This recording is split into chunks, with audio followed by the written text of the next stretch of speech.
Kehidupan dan kematian Sang Gembala Krishna.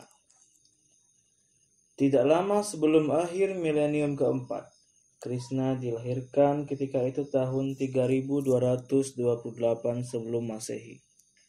Gembala dan Nabi ini adalah pendahulu Yesus Kristus. Kita akan melihat ringkasan betapa Krishna, Osiris, dan Zarathustra digambarkan sedang menghadiri kelahiran. Walaupun dalam samaran, dalam lukisan-lukisan terkenal zaman Renaissance. Ia tidak, tentu saja dikacaukan dengan dewa perang Krishna. Krishna Atlantis terdahulu yang perang dalam sebuah perang epos untuk mengalahkan kekuatan-kekuatan Lucifer, yaitu hasrat dan hayalan. Sekarang kekuasaan telah tenggelam lebih dalam masuk ke dalam sifat manusia dan menghasilkan hasrat akan emas dan pertumpahan darah. Seorang penyelamat baru sungguh diperlukan. Seorang calon ibu, perawan Dewaki, semakin dikepung oleh visi-visi aneh. Suatu hari, ia masuk ke dalam kepuasan yang dalam. Ia mendengar musik surgawi, harpa, dan suara-suara. Di tengah-tengah kilatan banyak sekali cahaya, Dewa Matahari muncul di hadapannya dalam bentuk manusia. Dalam bayangan Dewa Matahari, perempuan itu kehilangan kesadarannya sama sekali. Saat itulah Krishna lahir. Dewaki kemudian diperingatkan oleh malaikat bahwa saudara laki-lakinya Kansa akan membunuh anak laki-lakinya. Maka Dewaki berlari meninggalkan istana untuk tinggal bersama gembala-gembala di kaki Gunung Meru. Kansa adalah pembunuh anak, memburu anak-anak orang miskin. Ia sudah mulai melakukannya sejak ia sendiri masih anak-anak. Sekarang ia mengirim seekor ular raksasa berjambul merah untuk membunuh keponakannya. Tetapi Krishna bisa membunuh ular itu dengan menginjakkannya. Seekor iblis betina bernama Putana dengan payudara penuh racun menarik Krishna pada dirinya. Tetapi Krishna mengisap payudaranya dengan penuh kekuatan, sehingga Putana lumpuh dan mati. Kansa terus menyiksa keponakannya itu. Ia terus mencoba memburunya seperti binatang liar. Tetapi ketika Krishna tumbuh dewasa, ia dilindungi oleh para gembala dan disembunyikan di bukit dan hutan-hutan. Di sana ia mengkhotbahkan ajaran tentang tidak menggunakan kekerasan dan kasih sayang untuk seluruh umat manusia. Balas keburukan dengan kebaikan. Lupakan seluruh penderitaan dan demi penderitaan orang lain. Dan jangan minta belasan untuk pekerjaanmu. Jadikan pekerjaanmu sebagai hadiah itu sendiri. Krishna mengatakan apa yang belum pernah dikatakan oleh orang lain. Ketika ajaran-ajaran itu didengar oleh Kansa, ia semakin menerang, menyiksa rohnya hingga ke bagian yang sangat dalam. Di antara banyak sekali gelar Krishna adalah gembala sapi dan raja pemerah susu.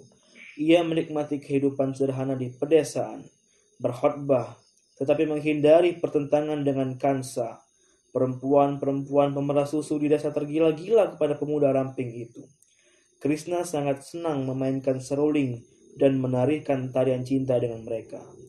Pada suatu ketika, Krishna melihat gadis-gadis itu sedang mereka pergi untuk mandi dan di sungai Yamuna. Kemudian mencuri pakaian mereka dan memanjat pohon sehingga mereka tidak bisa meraihnya. Pada kesempatan lain, ia sedang menari dengan banyak gadis pemerah susu yang semuanya ingin memegang tangannya. Maka Krishna memperbanyak bentuk dirinya sehingga setiap gadis percaya mereka memegangi tangan Krishna yang sesungguhnya. Suatu hari Krishna dan saudara laki-lakinya memasuki kota Kansa, Mathura, menyamar sebagai seorang desa miskin supaya bisa ikut serta dalam sebuah festival atletik. Mereka bertemu dengan seorang gadis cacat bernama Kubja yang membawa salep dan minyak wangi ke tempat itu. Ketika diminta oleh Krishna, perempuan itu bersedia memberikan minyak itu, walau sesungguhnya ia tidak boleh melakukan itu. Krishna lalu menyembuhkan gadis itu dari kekurangannya dan menjadikannya cantik. Akan tetapi, Kansa tidak tertipu oleh penyamaran saudaranya itu. Dan ketika mereka masuk lomba gulat, ia telah menyiapkan 2 raksasa untuk membunuh mereka. Jika raksasa itu gagal, seekor gajah yang besar sudah disiapkan untuk menginjak-injak mereka hingga mati. Pada waktu kejadian itu, Krishna dan saudara laki-lakinya menyerang mereka semua, lalu melarikan diri.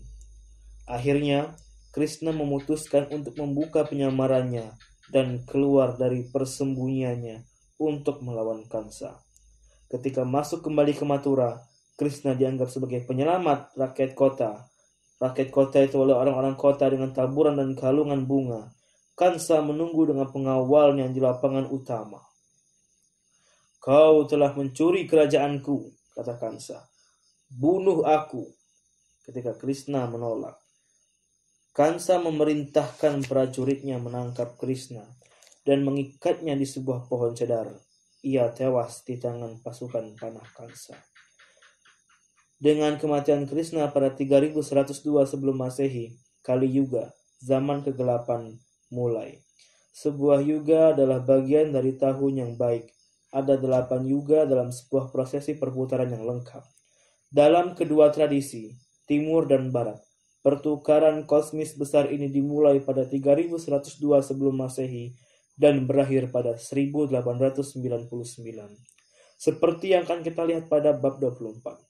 Fremilson memperingati masa menjelang akhir Kali Yuga dengan mendirikan sebuah monumen raksasa di tengah kota-kota besar dunia barat. Kebanyakan orang melewati bangunan yang bisa mereka lihat ini tidak sadar bahwa mereka adalah menara api bagi sejarah dan filosofi yang dibicarakan dalam buku ini. Dalam kegelapan terbitlah cahaya. Ketika Krishna tewas, seorang tokoh besar lain tumbuh dewasa, seorang pembawa cahaya yang berinkarnasi seperti 3000 tahun lalu. Setelah itu, Yesus Kristus akan terlahir kembali.